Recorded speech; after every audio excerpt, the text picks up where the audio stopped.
Oh, how I laugh. Oh, this is hilarious. I lost wireless signal. I had to restart. I restarted, which meant I had to then go back on Facebook Live. And I started rebroadcasting on my own personal profile. What a wally. I apologise for that. I am now back in Steve Miller's A-Listers Hypnotherapist group. I'm going to start answering questions. I apologise for that. So first part of this evening's session will be on the video that's below this one in Steve Miller's A-Listers Go-Getters Hypnotherapist group. Okay.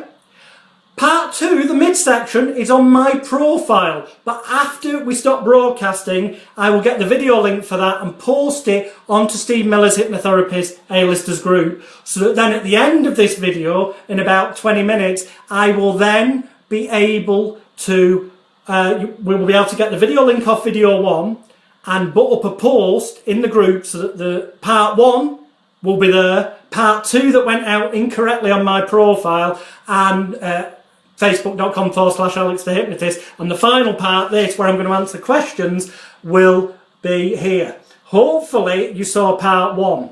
If you didn't, the quickest recap I can give you is this: hypnosis exists only in the mind of the believer. We create an illusion of truth. You know, a magician at a children's party, magic isn't real, and yet they do magic. A hypnotist does hypnosis, and yet hypnosis isn't real. It's the same thing. We create an illusion of truth. Our job is to give people permission to change, to be the authority figure who gives them permission and the excuse to change, and remove from them all self-blame, shame, guilt and regret, so they go away from us feeling loved, wanted, needed, appreciated, cared for, cherished and valued, so it makes their self-confidence, self-esteem, self-image and self-control levels balance out, so that it moves them into a life of success and pleasure in whatever way they desire and removes them from pain. I talk way more about this at my live events, obviously, and demonstrate this, but we're going to start answering questions. So I'm going to look at the questions that were on the video. Right, Steve Miller asked, are there any academic studies that you refer to that prove hypnosis does not exist? Well, firstly, let's take the ones that say it does.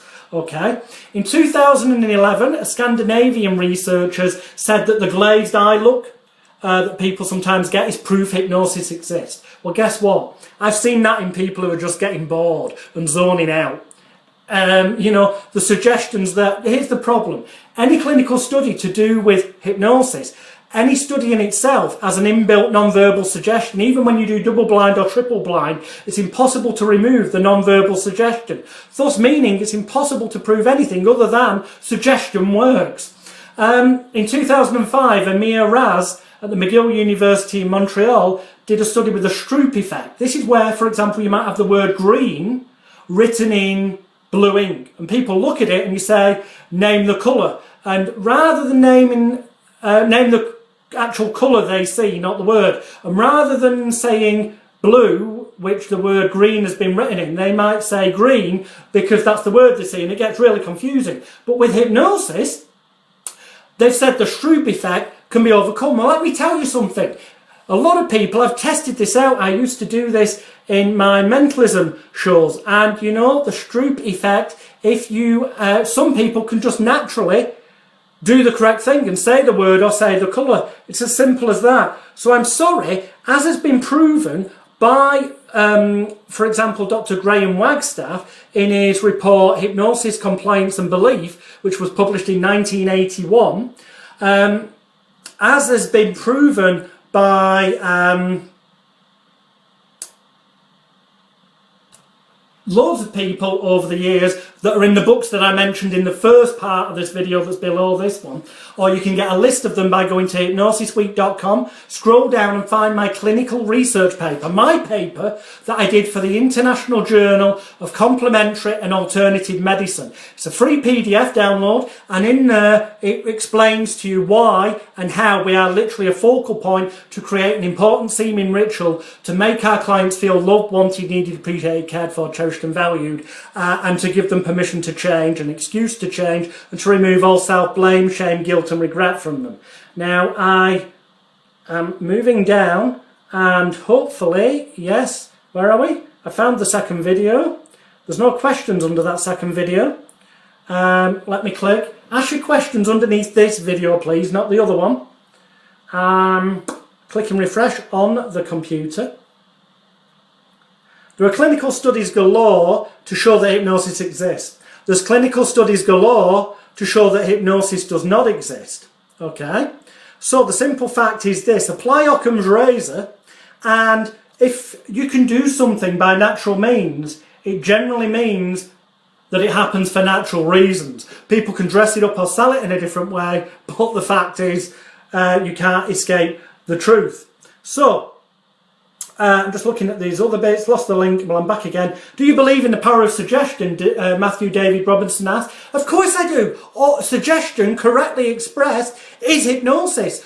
Having books on your shelf that look like you've read loads of important seeming psychology books and therefore must be an expert of the mind is a non-verbal suggestion to people that what you're going to do for them works. The fact that you charge £500 or £250 is a wonderful suggestion that what you do works, because that's why you're successful, and because you're successful it means what you do works, so it'll work for them. Charge 35, 50, 90 quid and it's saying you're crap and you don't believe in yourself. So yes, of course I believe in suggestion. Transmitting that intent to the client that what you do works and will work for them, and showing that you're not transmitting a body language that says you are 1,000,000% certain that this will work for them, is 99% of the job done. Missed the beginning, hopefully I can catch it again later. Yes, you can. Do you tell your clients hypnosis doesn't exist? From Christine Drain. You know what? I don't as such, but I have got clients who find me on the internet where the stuff that I openly say hypnosis does not exist, and they come to me because they feel safe. They may be of a mind they don't want to be hypnotised, and I go, great, I'll put you through a ritual that will reprogram your personal neck-top computer.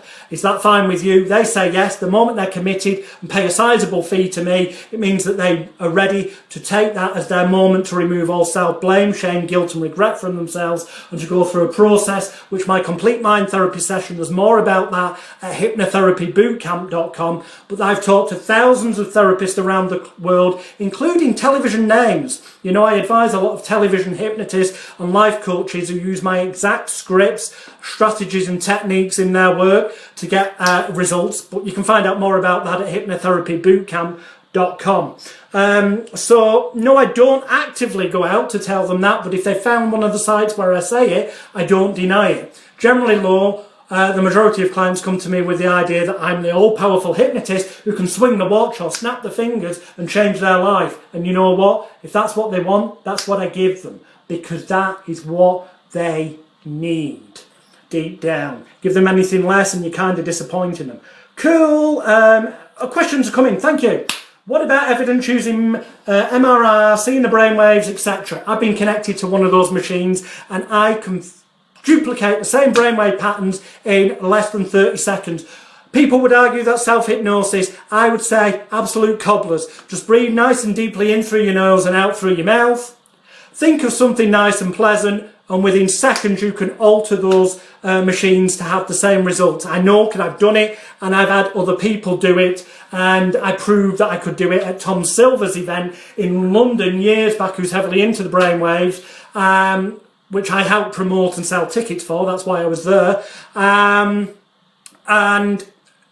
it means nothing. There's all, you know, there's loads of stuff. You can get the same brainwave patterns. It's not distinct. It's not unique in any way. And there is proof galore out there as well. It's about what you search for. But you know what? I find the simplest, Occam's razor again, the simplest solution is usually the best and closest to the truth. And that is that people who want to stop smoking just need to put out the cigarettes and not buy any more and never smoke again. People who want to lose weight, generally speaking, just need to eat less calories and do more exercise. Unless it's water retention or something else, but you know, generally speaking. People who are scared of spiders, they're fucking not, they're attention-seeking idiots. They just wanted an excuse in life to get some attention because for some reason they didn't feel fully loved, wanted, needed, appreciated, cared for, cherished and valued. And because of that, I had a knock-on effect on their self-confidence, self-image, self-esteem or self-control. We give them the ability and power, permission to change, excuse to change, to grab, you know, develop a set of balls and go, you know what?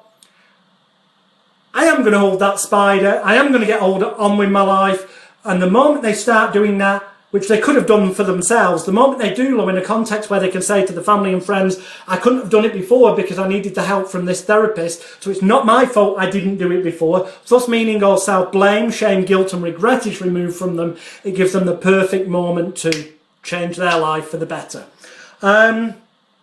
What's your take on eyes open hypnotherapy? Much the same as eyes closed. If the client believes it'll work for them, it does. And you know what? If they believe that, you know, taking a stick of celery and sticking it up their left nostril and then tapping their right nipple 3 times and saying to themselves, I know I'm no longer scared of spiders, is what they need to do. If they believe that enough, and you as the therapist, with a completely straight face, transmitted a confidence to that client that you believed it would work and you could do, knowing they'd already paid you, say, 500 quid, so they must have bought into it, so therefore they just need a permission to change, an excuse to change, an authority figure to slap them round the face metaphorically and say, you know what, you're no longer the child you were or whatever, get on with it, you've got my permission to change, and you don't have to have that self-blame, shame, guilt or regret. And then you spend half an hour making them feel loved, wanted, needed, appreciated, cared for, cherished and valued, which helps increase their self-confidence, self-esteem, self-image and self-control. Then hey, you know what? They go away feeling better, they've got what they want, their lives have changed positively and permanently for the better. For those people who say, well, hang on, what about people like Orman McGill, or Gil Boyne, or Dave Ellman, and other famous names who over the years have published so many books saying hypnosis is real, and all this kind of stuff. To them I say, go on youtube.com and type in, why hypnotherapist or stage hypnotist big style, part 1. And then when you've watched that, type in why hypnotherapist or stage hypnotist big style, Part 2. Watch both those videos where I give you the true history of hypnosis and explain exactly the fact with evidence of how Orman McGill told me hypnosis is bunkum. Gil Boyne, when he was alive, told me it's bunkum. He had to say something different in the books because he made money selling them. That's the thing, most of the people that are teaching won't tell you the truth because either they don't know it themselves, and the reason for that is because they've not done enough study, or they've been brainwashed into believing what the people who taught them. And because they paid thousands of pounds and invested months and years into that training, they don't want to have to admit to themselves that it's a whole lot simpler than that. And that when you realise how simple it is, and apply the techniques in the way that I teach at my live events, such as the one you can find out about at hypnotherapybootcamp.com, which incidentally Steve Miller's managed to negotiate you guys and girls over 50% off the usual price of attending. And at hypnotherapybootcamp.com you can see testimonials that prove that anyone who's learned and put into action what I teach at these events has become financially more successful and more successful with their results as a hypnotist. All the famous names either know deep down it's cobblers and we are just get a new set of teeth. They know deep down it's cobblers, but they generally won't admit it, because to admit it means that you don't have to keep going on their courses and spending a fortune with them. You won't become addicted to buying every book they release with a new arty-farty, winky-wanky technique. You know, this technique, this has proven better for smoking, this one's proven better for weight, this has proven better for phobias. Cobblers, one technique is all you need, and that is a true understanding of how and why hypnosis truly works, how and why the nonsensically long pantomime of NLP. You know, NLP is just hypnosis with the good, powerful bits removed to water it down. But joking aside, well, although it is true, go to hypnotherapybootcamp.com, look at the testimonials, come to a live event. Now, can we have some more questions? I so want to disagree with you, but I can't, as I relate to your vision of hypnosis. Thank you, Mr. Miller. You know, the truth is, although I'm saying hypnosis doesn't exist, and you need to admit, a lot of you, that you have wasted thousands of pounds on training courses that have taught you unnecessary techniques that have just been about the only worth you will truly have gained from them is giving you something to believe in, giving you a focal point to focus on, to believe on, so you can transmit a confidence to your clients. But I guarantee you, if you come to one of my live events, you'll leave in much the same way as Steve Miller did when he came along to One Day in London. Singing off practically the same hymn sheet as me. You can disagree with some of it, but I promise you, you'll have more confidence with clients. I promise you, you will get faster results. I promise you that your results will last longer. In fact, permanently. I promise you you'll have the confidence to give a money back guarantee. I promise you you'll make more money and that you'll work less hours in the day for more profits in the bank. And most of all, I promise you you'll have the inner confidence, drive, desire, an inner true feeling in every nerve, fibre, tissue and muscle in your body, from the tips of your toes to the tips of your fingers, to truly be the hypnotist. Be the person the client wants you to be, which, although they may not consciously say it, they might say, oh, please don't make me be like the chicken. I hope it's not like I've seen on TV. When they say things like that, what they really mean is, I hope you've got that power. Because if you've got that power, it means you can change my life with a click of the fingers. And you truly can, if you go about it the way I've said and given an important enough seeming ritualistic process. Because if they map your territory, the only thing about maps should be MAPP, marketing, advertising, publicity and promotion. If you've done your marketing, your advertising, your publicity and promotion correctly, then the client will come to you in a total belief, with 1,000,000% conviction within them, that when they leave you, they're cured. And therefore, it wouldn't matter if you just poured cold custard over them and topped them with hundreds and thousands, or smeared them with baked beans. As long as that is what your advertising said you would do to them when they arrived, so they expected it, then as long as your marketing, advertising, publicity and promotion, that's the only map that matters, makes you look like the expert, the true authority figure, the success. That is why on my website, magicalguru.com, go and have a look at it. You'll see testimonials, video testimonials galore. If that saves you time, just go to hypnotherapybootcamp.com, look at the video testimonials. Clients see these, they come to me, they already know they are going to change. I get them to pay £500 minimum, upfront, in full, before they ever attend. That's not refundable. So they're fully committed to change. So yeah, that's the only map that actually matters. Marketing, advertising, publicity and promotion. A hypnotist that's learnt my techniques at my events, such as hypnotherapybootcamp.com, will have the best success of all. That's why, famous name, in the past I've advised and consulted and organised events for Andrew Newton, the man who taught Paul McKenna. I've helped sell the tickets for events for Tom Silver. I've worked alongside the biggest names in the industry. My complete mind therapy script, which is founded on these principles. It's all about making the client feel loved, wanted, needed, appreciated, cared for, cherished and valued, so that they feel special, so that they can increase their self-confidence, esteem, image and control, so they can work towards a life of pleasure and what they desire, or move away from pain and all the negative stuff.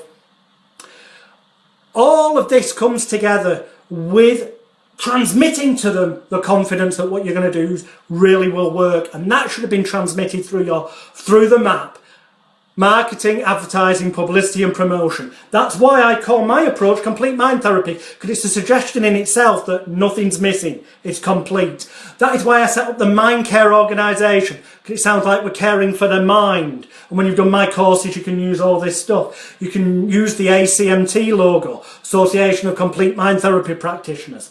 Look on hypnotherapybootcamp.com and you'll see the logo. It's even been designed so that the M and the T make a nice red heart that looks caring and sharing. Yes, it's a little bit on the edge of arty-farty, winky-wanky, but it's in such a way that enhances your perception of being good at what you are, and also makes the client believe that what you do is going to work. Challenge, train me, and I will give you my first 6 months profits. If it's so good, what you got to lose? Roy Brownlow, what I've got to lose is my time and self-respect. People who are not prepared to invest in themselves, and who knows, you might win the competition you entered, yeah? You might do, because you entered. But people who are not prepared to invest in themselves, I'm not prepared to spend time with. Simple as that. My life's too valuable. And that sounds arsey, I know, but it is. I much prefer, because I practically semi-retired by the age of 30. I do this for fun now. I was able to buy my own home outright for cash before the age of 30. I'm not saying that to brag, although it does sound it. I'm saying it because I'm proud of the fact that hypnosis and this understanding and complete mind therapy that I developed enabled me to become financially independent for life, as well as helping people in the process. So no, if I'm going to take time away from my daughter and my family, then I am going to want payment. It is as simple as that. Wilf Archer says, I can vouch for everything Alex is saying. I trained the traditional way and don't regret it, but I started making money when I followed Alex's advice. I could afford to retire at the age of 60. Now, bear in mind, when he started following my advice, he wasn't 21. So it didn't take him ages, okay? It happened quite rapidly for him. And he makes enough to enjoy life. Thank you for that testimonial, Wilf. There's loads more at hypnotherapybootcamp.com. Christine Drain. Okay, let's see. As a former client, I wanted to believe hypnosis was real and was prepared to disagree with you, but actually I can't argue with most of what you say. Thank you, Christine. Here's the thing. Some clients will come along, Lo, and they want to believe hypnosis is real. So it's our job to make them feel the magic. Make them feel what they've seen in the films. And if they perceive that they get zonked out and at the end of hypnosis they're woken up and they've been in some kind of magical sleep, then we should give them that. And you know what? When you've been on my course, like you'll see at hypnotherapybootcamp.com, you will learn exactly how to get every client, practically every single client, because there's always exceptions to the rule, into a genuine sleep-like state where they are snoring. Most people I found snore. So then they will genuinely be asleep. I'm not on about saying hypnosis is a trance. I'm saying genuinely asleep, snoring. So at the end of the session, you have to wake them up and they go, was I asleep? And you say, yes, you were in the wonderful hypnotic sleep. And you provide them with the illusion of truth that they desire. Because everything you've said will still go into them at an unconscious level. There's studies that show that. There's also studies saying that's cobblers. But you know what? It doesn't matter. We do the complete mind therapy session the way I teach. And we give them a compact disc at the end and tell them to listen to it once every other day for the next 28 days.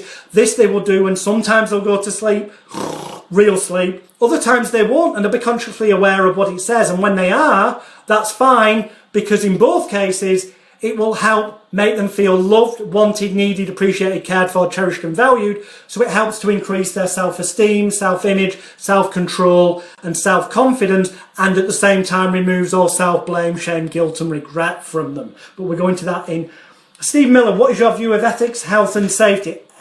Ethics is the way somebody with a speech impediment says Essex. But also, no, seriously, ethics is very, very, very important, both for the stage hypnotist and hypnotherapist. We cover this in quite a bit of depth at my live events as per hypnotherapybootcamp.com, but also with the home study materials that you get as backup to that.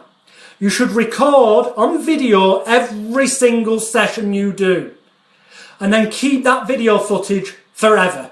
These days, it's dead easy. You just record on a webcam. You tell the client it's been done. You record on a webcam. You keep the MP4 file compressed with the client's name and date on it, and you store it on a couple of terabyte external hard drive, and you can fit hundreds of thousands of sessions in there. In fact, you couldn't do enough sessions in your life to fill up that external hard drive.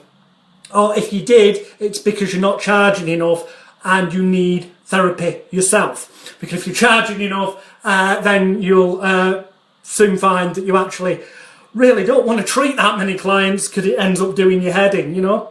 The truth of the matter is, people, the truth is, you want more money in life, you want freedom in life, you want success, a sense of direction, understanding, courage, calmness, self-esteem, self-confidence and self-acceptance. You want to feel good about yourself, and that's why often you get pulled into the helping profession, because most therapists genuinely are people searching for an answer to their own problems. Come and buy a course and I promise you, it's like a therapy session on you, where you'll go feeling way better about your life. And that's not me saying that. Look at the testimonials at hypnotherapybootcamp.com. So Wilf was 50. He started studying my stuff. He put it into action within 10 years. Financially set. Way better than he ever was of all his previous training. Thank you.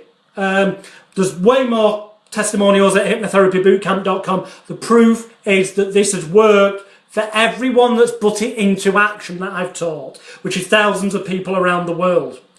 So let me have a look here. Any more? We've just got 5 more minutes left. I will just remind you that at the website hypnosisweek.com, on there you can download my clinical paper from the International Journal of Complementary and Alternative Medicine, where I go into more depth in a nice, easy manner about the pain and pleasure of things, the positive and negative, the love, wanted, needed, appreciated, cared for, cherished and valued, the self-image, self-esteem, self-confidence, self-control. The fact where you just give people permission to change, an excuse to change, a focal point, and we're the authority figure that kind of gets to their inner child and helps them grow up and get on with things. We transmit a confidence and a perception that our important ritual means that because we've charged them a lot of money, so they bought into the process, they value it and perceive it, it's perceived value, that it can work. And therefore it will work for them. That's where our map comes in: marketing, advertising, publicity and promotion. If that's been done right in the first place, then what you do in the middle's practically immaterial, but it must be done safely. And I teach at my live events, safety, record every session, keep it. You know, if it's a female client and you're a male, have someone else present, at the very least sat outside the door, but with the door open ajar, so that they can hear and see in. You've got to protect yourself in this day and age, as well as protecting the client. But we cover that at live events. Helene's question: if someone does not believe in hypnosis, are you able to work with him or her? Yes, indeed. I went to do a stage hypnosis show in Barbados. Well, a couple of them actually, for Richard Branson. And the first of these shows was in the Lone Star restaurant down near the beach in Barbados, and there were celebrities galore there, supermodels, high-end people that Richard knew and were key players in Barbados. And I started my show and did what I normally do to people who've heard of stage hypnosis and believe in it.